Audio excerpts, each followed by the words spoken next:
हेडलाईन्सचे प्रायोजक आहे NBC bearings, लांब पळण्यासाठी। 5व्या टप्प्यात पंतप्रधान मोदींचं महाराष्ट्रावर विशेष लक्ष। आज नाशिक आणि कल्याणमध्ये मोदींची जाहीर सभा, तर संध्याकाळी घाटकोपरमध्ये भव्य रोड शोचं आयोजन। महाराष्ट्रानं मोदींना रस्त्यावर आणलं, मोदींच्या महाराष्ट्रातील सभा आणि मुंबईतील रोड शोवरून उद्धव ठाकरेंची टीका। नाशिकमध्ये आज प्रचार सभांचा धडाका, पंतप्रधान मोदींसह शरद पवार आणि उद्धव ठाकरेंचीही सभा होणार। ठाकरे गटाची आता मराठी नाही तर मुस्लिम मतांवर गुजराण, सभांमध्येही मुस्लिम नारे, ठाकरेंकडून व्होट जिहाद करण्याचंही व्हिडिओद्वारे आवाहन, देवेंद्र फडणवीसांचा उद्धव ठाकरेंवर घणाघात। ठाणे लोकसभेसाठी भाजपा आग्रही होता, पण शिंदेंनी आनंद दिघेंची जागा सोडली तर शिवसैनिकांचं मनोधैर्य खचेल असं सांगितलं। एका मुलाखतीत फडणवीसांची माहिती। अजित पवार आमच्या सोबत आल्यावर सुरुवातीला आमचा मतदार नाराज होता, पण अजितदादांच्या वर्तनामुळे मतदारांचं मन बदललं, फडणवीसांचं वक्तव्य।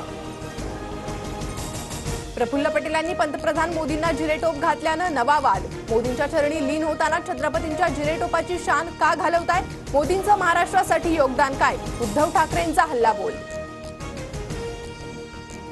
भाजपच्या सभेला भाड्यानं माणसं आणावी लागतात, आता मैदानही भाड्याच्या माणसांकडून बुक करतात। शिवाजी पार्कमधील मोदींच्या सभेवरून उद्धव ठाकरेंचा राज ठाकरेंना टोला। अजित पवारांची राष्ट्रवादी एकही जागा जिंकणार नाही, बारामतीत सुनेत्रा पवारांचा पराभव होणार, पृथ्वीराज चव्हाणांचं मोठं भाकीत।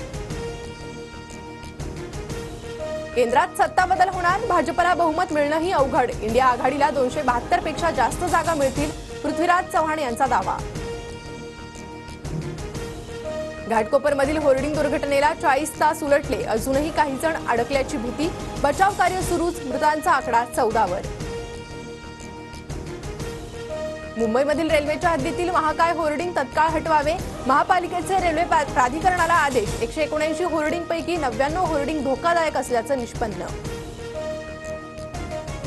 महाराष्ट्रात यंदा 12 जूनपर्यंत मान्सूनचं आगमन होण्याचा अंदाज, नैऋत्य मोसमी वाऱ्याच्या हालचालींवरून संकेत, मागील वर्षीच्या तुलनेत देशात आणि राज्यात मान्सून लवकर सक्रिय होण्याची चिन्ह।